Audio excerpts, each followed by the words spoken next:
Welcome to The Free Will Show, a podcast that provides a beginner-friendly introduction to free will while also exploring cutting-edge developments on the topic. I'm Taylor Sear. And I'm Matt Flummer. In this episode, we talk with Justin Capes about the principle of alternative possibilities and his version of the flicker of freedom response to Frankfurt cases. Thanks for listening.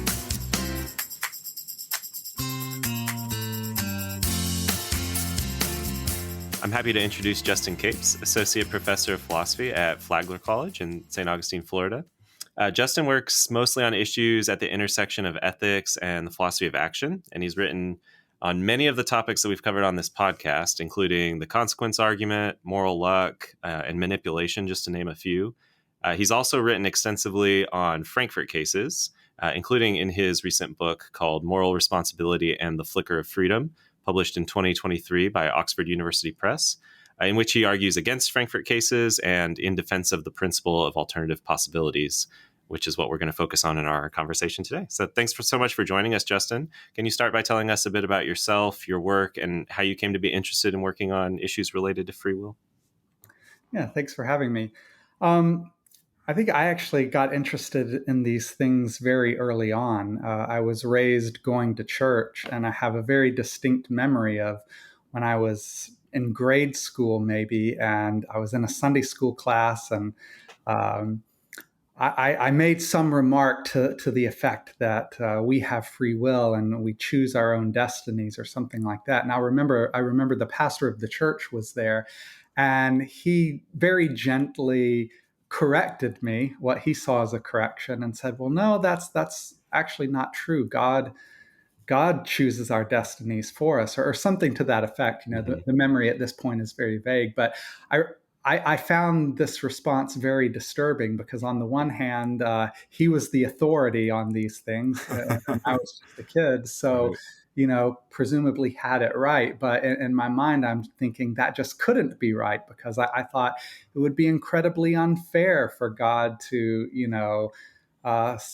choose some people to go to heaven and others to go to hell. And, you know, you might think, well, maybe it was the hell thing that bothered you at that point, but it really wasn't. It was the fact that God punished people, right? Or at least so I was being taught, for things that he had predetermined them to make. And I just found that very disturbing, and I didn't know what to do with it because in my mind, I thought that can't be right, but I had this authority figure telling me it was right. Mm-hmm. And, you know, as I got older and as I got into philosophy, I learned that there was a sort of secular version of this conundrum that I think we would recognize as the problem of free will and determinism. Mm-hmm. And I had the same sort of feeling there, that it would just be unfair if we punished people or blamed people for their actions, even if it was the blind forces of nature. You know, it didn't make any difference to my sensibilities, whether it was God, you know, a divine being that was doing the determining, or some impersonal forces of nature, like the past and the laws of nature. If people were determined, then we couldn't fairly blame or punish them. And so that sort of feeling, I guess, stuck with me as I grew up. And then I saw that they were these philosophical problems. So it was a sort of natural just bent to think about these topics. Yeah, that's cool. Well, our topic today is the principle of alternative possibilities. So could you give us some background on the principle, what it says, what motivates it, and how exactly you think it should be formulated? Yeah, so the principle of alternative possibilities, at least the generic version, says that a person is morally responsible for what he did only if he could have done otherwise. That's the basic sort of principle. Mm-hmm. And I think, that statement of it needs clarification because I think there's several different ways that it could be interpreted. So I'll just really quickly say how I think it should be interpreted. And really, I think there are three main issues. One is the sense of moral responsibility that's at issue. So as some of your longer time listeners may know, philosophers distinguish between different kinds of moral responsibility. And I don't think the principle is very plausible applied to all kinds.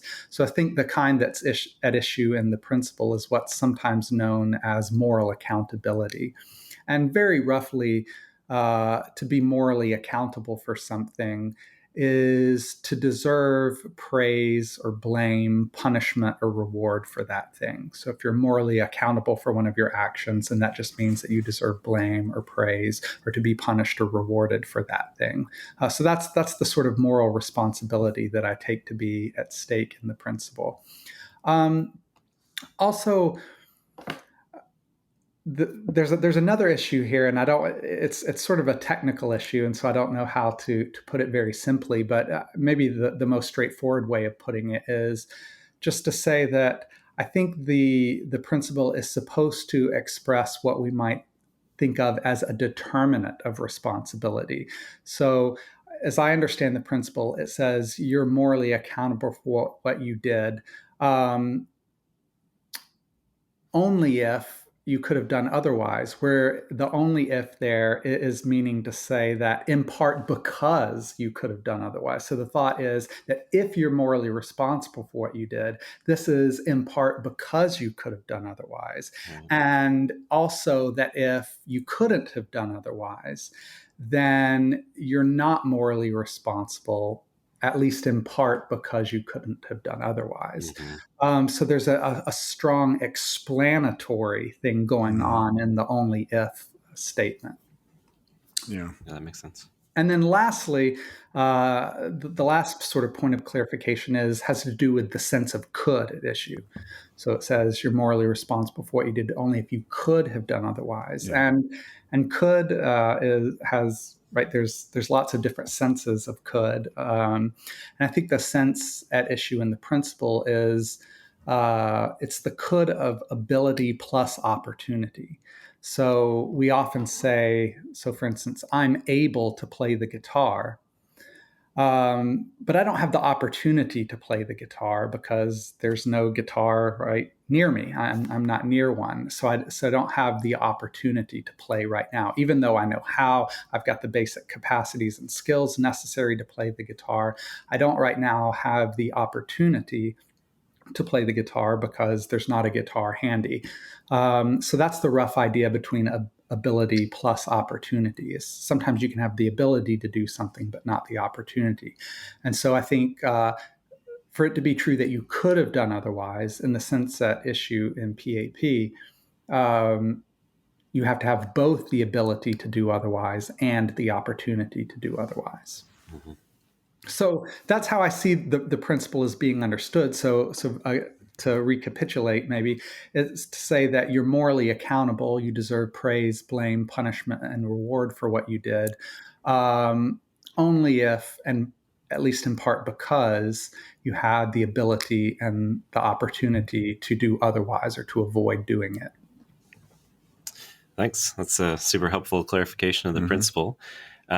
As you mentioned, regular listeners of the podcast will be familiar with some of these things already, including they'll have heard about this principle of alternative possibilities, or PAP for short, including in our conversation back at the beginning of the podcast with Carolina Sartorio, where we talked about Frankfurt cases. And more recently, we talked to Brad Stockdale about the flicker of freedom response to Frankfurt cases. So just for those who are jumping in now, aren't familiar with those discussions, could you give a quick sketch of a Frankfurt case and then explain the strategy that you take in response, the fine-grained flicker of freedom response? Yeah. So, right, as you mentioned, I know a lot of your listeners will be familiar with this, but Harry Frankfurt, in a really famous paper that was published in 1969, I believe, said, yeah, on the surface, this principle PAP, it's very plausible, but when we look closer, it turns out that it's not really plausible, and he constructed what he thought was a counterexample. And his case goes something like this. We can imagine this guy named Jones, and he's deliberating about whether to kill this other person, Smith, and it would be wrong for him to do so. He knows that, but for some reason, he really wants to kill Smith, so he's deliberating about whether to do that, and he decides to do it, and he does it. So he kills Smith, and right? Everything is perfect for moral responsibility. He knows what he's doing. He knows that it's wrong. He seems like he's got free will, right? He's not crazy. He's not insane. Yeah. But unbeknownst to him, there is a nefarious neuroscientist who has, placed some mind control chip in his brain. And if Jones hadn't decided on his own in the normal way to kill Smith, then the neuroscientist would have activated this chip and used it to control Jones's behavior. And the neuroscientist who also wants Smith dead would have manipulated Jones so as to force him to decide to kill and to kill Smith. And Frankfurt's thought was, well, look, since Jones killed Smith in the ordinary way, whatever that is, however normal human actions are come about, he seems to be he's morally responsible. But given that the neuroscientist would have forced him to do it if he hadn't done it on his own, it looks like he couldn't have done otherwise. So we have got a counter example to the principle, a case of moral responsibility without the ability or opportunity to do otherwise. Mm-hmm. Good. And could you say now a little bit about the fine-grained flicker of freedom response to the case? Yeah. So in general, there are several different versions of this so-called flicker of freedom, and I think response. And I think what they all have in common is they all say that, well, no, in fact, in these Frankfurt style cases, there are always some alternative possibilities. Yeah. So we don't really have a case of moral responsibility without alternative possibilities. And then different versions hone in on different alleged alternatives, and they develop the point in different ways. But the version that I like, which I call the fine-grained response, is to say, well, Frankfurt was right. Jones is morally responsible, and he couldn't have done otherwise. But he's not morally responsible for what he couldn't have avoided. What he's morally responsible for is something that he could have avoided. So on the version of the flicker of freedom response that I prefer, the line is that Jones is morally responsible for deciding on his own, right, without being manipulated to kill Smith. But he's not morally responsible for killing Smith, right? And why? And so I call it the fine-grained response because it's very precise about what Jones is and isn't morally responsible for. So he's morally responsible for deciding on his own to kill Smith, but not for deciding to kill Smith. And he's responsible for doing it on his own because he could have avoided that. Right. He could have avoided doing it on his own, in which case he would have been forced to do it. But he couldn't have avoided making the decision itself, and so, or a decision of that type. And so he's not morally responsible for that. Mm-hmm. Yeah. We don't, in fact, have a counterexample to the principle after all. Mm-hmm. Gotcha. Yeah. You've defended a symmetry argument for the fine-grained flicker of freedom view. So could you take us through the symmetry argument? Yeah. The symmetry argument starts with a case. So let's call this case force field. So imagine you're walking through an empty park and there's a small ornamental pond. And you notice that there's a small child drowning in the pond. And you think to yourself, I should probably go save this child. But, you've got a job interview coming up. You don't want to miss it. And so you decide not to help the child and she drowns. But unbeknownst to you, there was an impenetrable force field surrounding the pond. And so you couldn't have saved the child, even if you had tried to save her. All right. So that's the end of the case.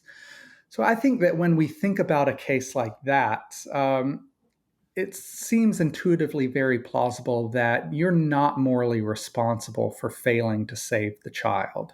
After all, you couldn't have saved her, right? No matter how hard you might have tried to rescue the child, you couldn't have penetrated the force field. Now, that doesn't mean that there aren't other things in the story that you are morally responsible for. I think there are. You might be morally responsible for deciding not to help the child, right? Certainly seems like you deserve blame for that. And you might be morally responsible for not trying to save the child. It seems like you deserve some blame for that. But given that you couldn't have saved the child, no matter how hard you might have tried, it seems like you're not to blame for failing to save the child. That's just not your fault.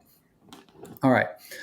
Well, why is that? Right? What gets you off the hook for failing to save the child? And it seems like the most obvious answer is that you couldn't have saved her, right? No matter how hard you might have tried.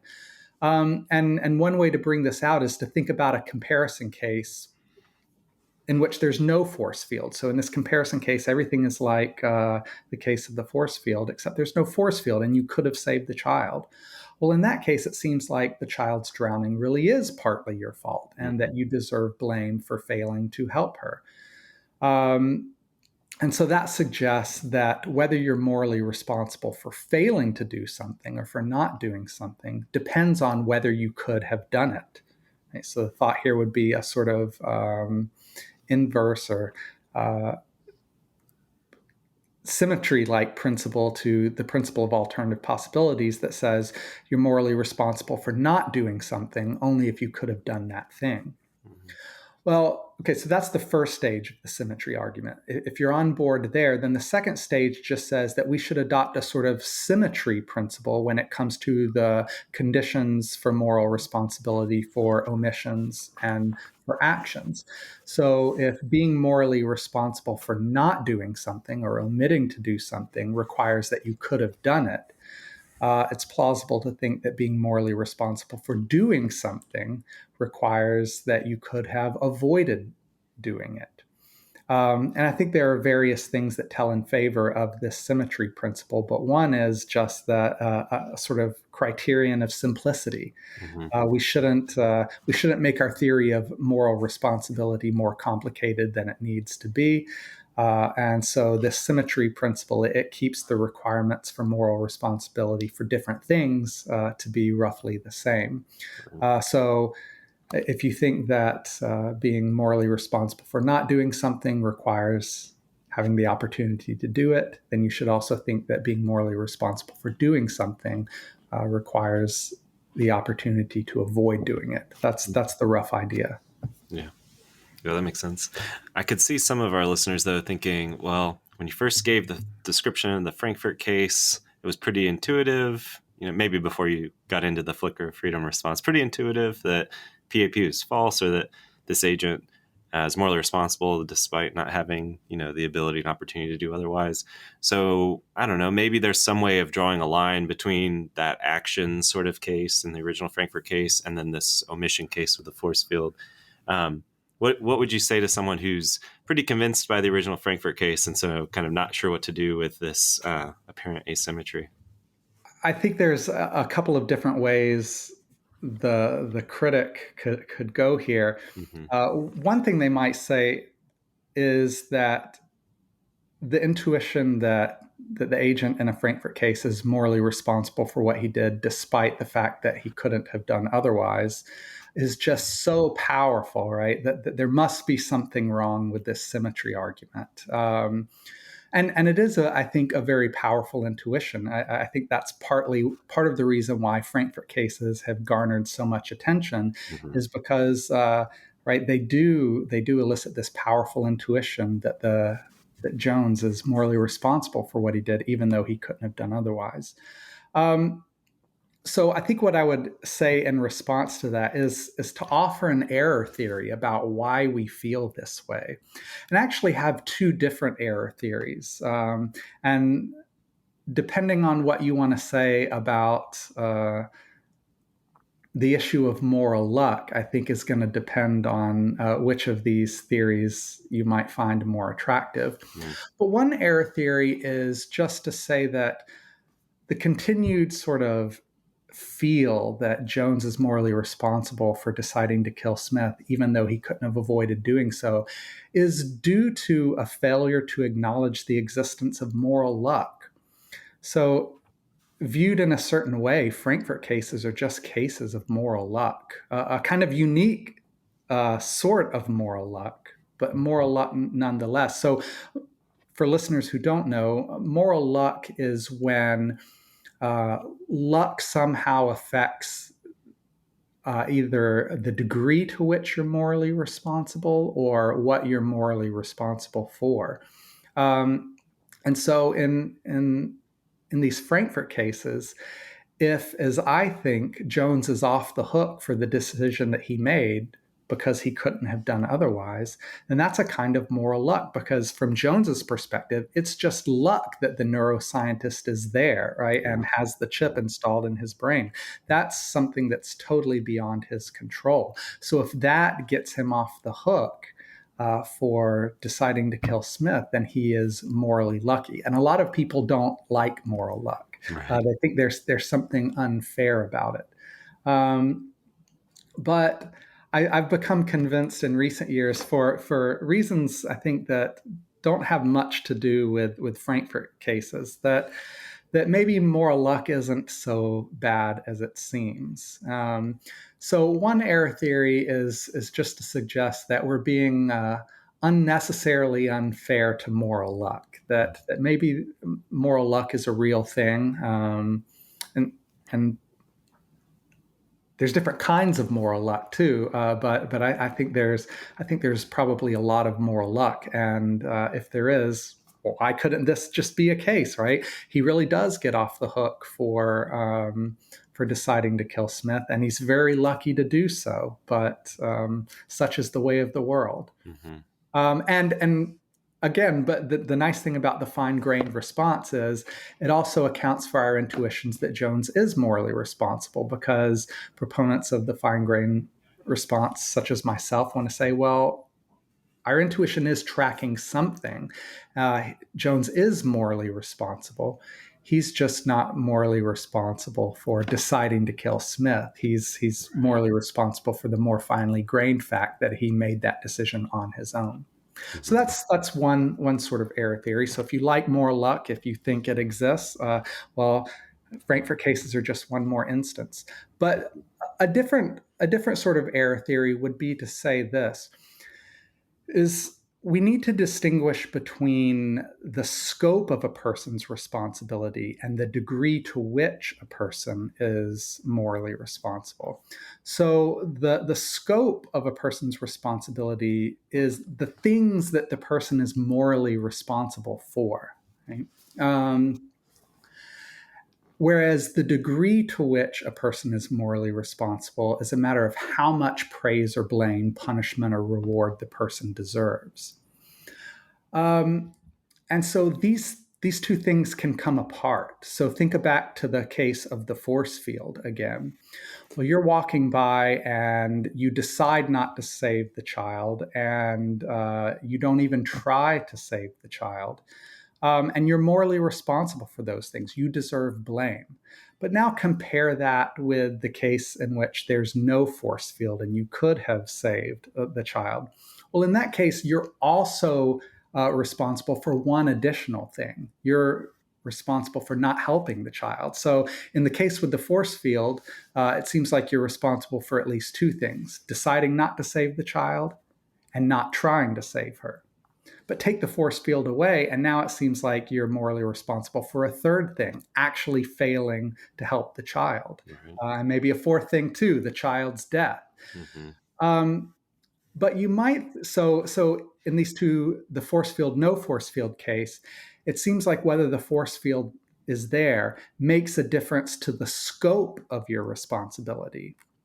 But it's not clear that it makes a difference to the degree of your responsibility. It seems like you're an equally bad person and maybe equally blameworthy in both cases, right? So maybe what's going on here is that things like the force field that affect what we can and cannot do, they're affecting the scope of our responsibility. They're affecting what we're responsible for without affecting the degree to which we're responsible. So then maybe why we still have this powerful intuition in the Frankfurt case is that the agent is responsible, and no less responsible than he would have been if he could have done otherwise, is maybe we're conflating a judgment about the scope of the person's responsibility with a judgment about the degree of the agent's responsibility. So when the neuroscientist is there ready to intervene and force Jones to decide to kill Smith, my suggestion is that is affecting the scope of Jones's responsibility, because that makes deciding to kill Smith unavoidable for him. He's not morally responsible for deciding to kill Smith, but it leaves open the possibility that he's morally responsible for deciding on his own to kill Smith. So it affects the scope of his responsibility, but maybe it doesn't affect the degree. So maybe Jones deserves just as much blame, whether he's morally responsible for deciding on his own or whether he's also morally responsible for making the decision sort of simplicator. So it's easy to conflate these judgments about scope and degree. So a second error theory is just that when we consider the Frankfurt cases, we're mistaking a judgment for how much blame Jones deserves with a judgment about what he's blameworthy for. So I want to say, yeah, he's just as blameworthy. He deserves the same amount of blame, but he's not blameworthy for the same things in the Frankfurt case that he would be in an ordinary case. Yeah, that makes sense. Yeah. So of the wide variety of types of Frankfurt cases that have been introduced, is there one or two that you find compelling? And how does your fine-grained flicker of freedom response apply to these? Yeah, I think that's a really important question because my straightforward answer to the question is just to say, no, I don't have a particular favorite. Well, that's actually not true. I mean, I think some of the cases do a better job than others on the metaphysical side of things. Sure. And they each have their particular challenges. But I think this question of which type of Frankfurt case is the best is actually a sort of point in the discussion of these issues where the discussion got lost. It got sidetracked. So for listeners who don't know, there's all kinds of different Frankfurt cases, and the literature just gets very messy with people criticizing the individual cases, and then critics of PAP trying to come up with new cases. And so it's all in service of trying to construct a case with the following structure. So Frankfurt not only gave us a sort of concrete case, he gave us a recipe for constructing counterexamples. And his recipe was this. He said, what you need is a case in which there's something that makes an action unavoidable for the agent, but that thing doesn't cause the agent to perform the relevant action. So the thought is here in the Jones case that I gave earlier that the neuroscientist and his mind control chip doesn't cause Jones to do what he did, right? Jones does it on his own in the normal way that he would have done if there had been no mind control chip in his head. But the mind control chip does make deciding to kill Smith unavoidable for Jones, right? But as we've come to learn, there's lots of different ways to execute this recipe, or at least it seems like they do. So originally, defenders of PAP tried to show that the particular Frankfurt cases actually didn't follow the recipe, right? That actually there was some alternative possibilities, right? So that the factor didn't rule out alternatives, or that it was actually causally involved in bringing about the actions, so that the critics of PAP weren't following Frankfurt's recipe, and that Frankfurt himself didn't succeed in following the recipe. So there's just this massive amount of literature that all boils down to, do these cases follow the recipe? And the defenders of PAP seem to agree that if we could build a case that followed Frankfurt's recipe, we'd get a counterexample to PAP, right? So they agreed with the critics of PAP about that. They just disagreed about whether any of the particular cases followed the recipe. So part of what I hope to do in the book is to show that this strategy is a mistake, because this really makes the debate about PAP largely a metaphysical issue, right? Can we structurally, metaphysically, is it possible to get a case that follows this recipe? When really, I think the issue is one in moral philosophy. And so, I'm happy to grant that there are cases that get the recipe right. I mean, I do think that issue is controversial, and I don't want to say that it's totally unimportant. Right. It's not as if, right, these philosophers who have focused on this were just, right, completely missing the point. But I think it's more important to steer the conversation into, okay, let's suppose, for the sake of argument, that the recipe can be executed. is it true that that would yield a counterexample to PAP? And my position is, well, no, it wouldn't. I'm not 100% convinced that the recipe is possible, but I'm also not 100% convinced that it's not. So I want to say, okay, well, what if it is possible? So in my mind, the details of the case matter a lot less. The metaphysics of the issue matter a lot less than the sort of moral philosophy. And I'm not the first to make this point. I think Frankfurt himself recognized it in a 2003 essay that he wrote. And I think other people have recognized it. Michael McKenna is another critic of PAP who has sort of made this point. And David Whitaker, who has been a defender of PAP, I think, sort of saw this point. But I think that's where the action lies, so to speak, in the debate, is to really say, okay, suppose we can have these cases where the thing makes an action unavoidable without causing it. Would that give us a counterexample to PAP? And I think the fine-grained response says no, it wouldn't.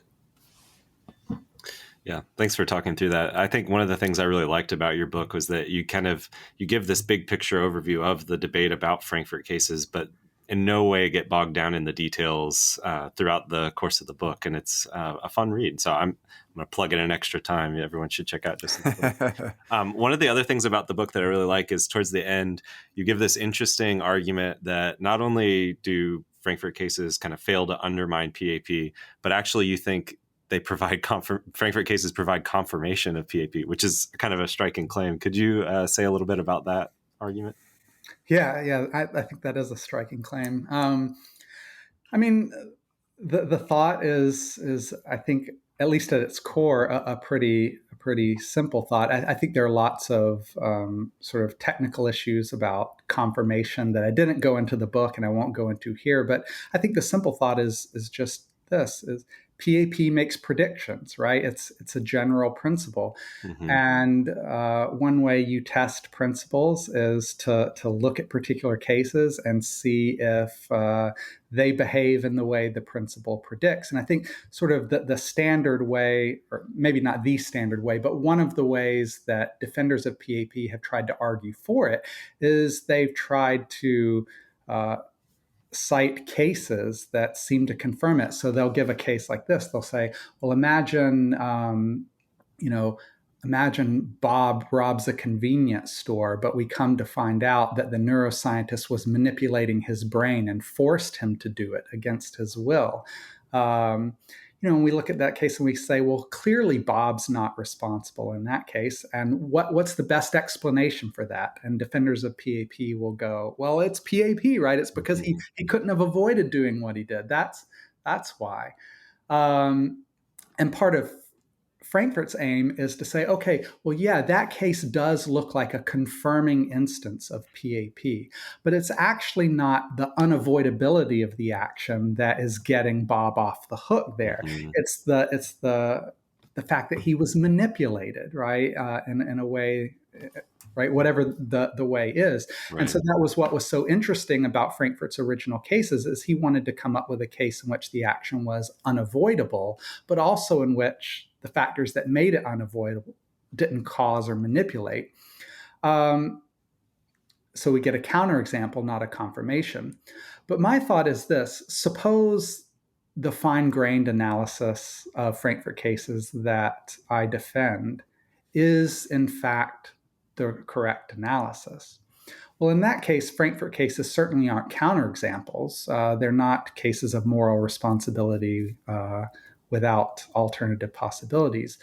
But they also look like confirming instances of the principle. So PAP predicts that in any particular case, the scope of a person's responsibility will be limited by what the person could or could not do, right? Whether what the person could have avoided and what he couldn't have avoided. Well, if the fine-grained analysis is correct, then Frankfurt cases behave in just the way that the principle would predict, right? What the agent is responsible for is constrained by what he could and could not have avoided. again, that's just what PAP predicts. So we have a kind of confirmation.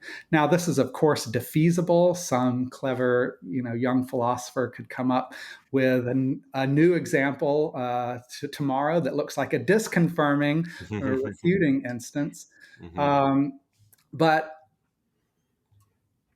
I think, insofar as the fine-grained analysis of Frankfurt cases is correct, it looks like those cases provide confirming, not disconfirming instances. And that's some sort of defeasible evidence in favor of PAP. And I think that's kind of a thing that has gone unrecognized. And there's a sort of related point that I don't talk about in the book here, but it's just that, and I'm not sure how much confidence to place in this thought, which is why it didn't make it in the book. But part of me wants to say, well, if the fine-grained analysis is right, then Frankfurt cases aren't counterexamples to the principle. But if they're not counterexamples, right, and all the various different versions of them, what else could be, right? Part of the thought is, this is the best sort of anti-PAP attack that could happen, at least, in terms of running counterexamples. Yeah. And if I'm right that it doesn't succeed, then nothing's bound to succeed. And that, in turn, is a kind of support for the principle. Yeah. That's interesting. Well, speaking of issues that you weren't able to explore in the book, is there anything else that you've left out or you've discovered since writing, or new issues or developments that you'd like to discuss? Yeah, there is. So I mentioned earlier that I think one point in which the debate over these issues has gotten sidetracked is over the metaphysical details of the Frankfurt cases. And again, I want to reiterate, I don't think those are completely unimportant. I just don't think they're sort of as important as their place in their representation in the literature would seem to suggest. Right. But I think another thing that has sort of been overlooked in the literature, and again, other people have noticed this too, but sort of strangely, no one's really tackled it that much, even though several people have said, hey, we sort of noticed that this is a lacuna in the discussion. But very few people, at least in terms of relative representation in the discussion, very few people have addressed this. And that is, why should we think this principle is true in the first place? What arguments can be mustered in favor of it? And again, it's not as if no one has talked about this. There have been a couple of arguments, but they just haven't been discussed as much. So I think in general, that's one general issue that I think could use more attention is arguments for the principle. And I tried to address that a little bit in the book. One argument that I find vexing for the principle is what's sometimes known as the W defense. And actually, the first paper I ever had published or accepted for publication was on the W defense, and it was a critique of this argument. And this is an argument that David Whitaker has given in favor of PAP. And in that early paper, I raised an objection to the argument. But in recent years, I've come to think that the argument has a little bit more going for it than I initially thought. And I've got a new paper coming out in Ergo called The W Defense Defended. And maybe I'll say publicly, I'm not like 100% convinced that the W defense works, but I do think it's got something going for it, or at least more going for it than I think the critics have given it credit for. So just very quickly, the argument is roughly this. The thought is, if you're if you're blameworthy in particular for doing something, then we should be able to have expected you to do something different, right? So if Jones kills Smith, we should be able to expect him not to have done that, right? Or to have done something else instead. And we can expect someone to avoid doing what they did only if they could have actually avoided doing it. And that seems pretty reasonable too. So it follows from these two claims that a person's blameworthy for what they've done only if they could have avoided doing it. And I think both of those principles have something to be said. I mean, if you blame me for something I did, right, for being a bad friend, and I say, well, which expectation of our friendship did I violate? And if you say, well, none, right? You've completely lived up to my expectations of friendship, then it seems like you can't blame me, right? Because I haven't failed to live up to any of your reasonable expectations. And the word reasonable there is important, right? So suppose you blame me for being a bad friend and you say, well, I failed to live up to this expectation. I failed to devote my entire life to you. Well, then my response is, but look, that's an unreasonable expectation to have of a friend. So it seems like blame is undeserved if you couldn't reasonably have expected me to avoid doing what I did.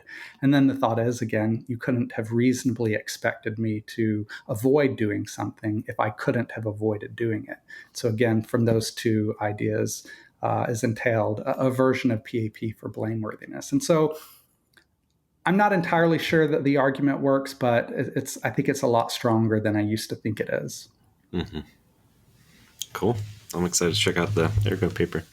Well, thanks again for joining us, Justin. For people who want to follow up or read some of your work, where can listeners go to follow what you're working on?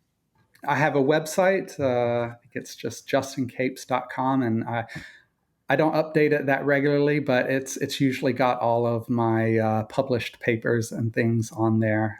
So that if you want to find more of my work, you can find it there. Nice. Sounds good. Thanks again, Justin. Thank you. In our next episode, we'll talk about crime and reparations, and our guest will be Ralph Donaldson, Associate Professor of Law at the Illinois Institute of Technology, Chicago-Kent College of Law.